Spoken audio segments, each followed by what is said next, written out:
Hi folks, we're going to practice Bad Moon Rising, and this song uses a combination of this pattern right here and this pattern, which is just straight down strums.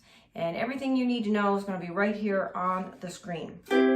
We're going to do 2 full patterns of C as an introduction, and I'm going to count us in.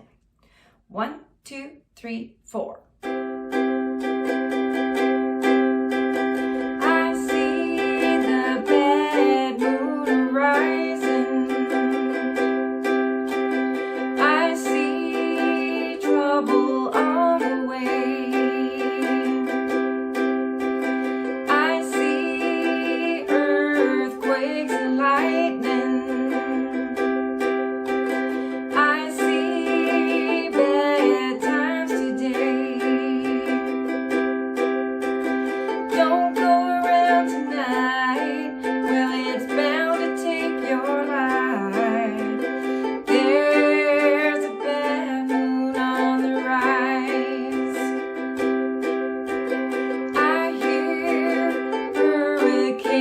Blow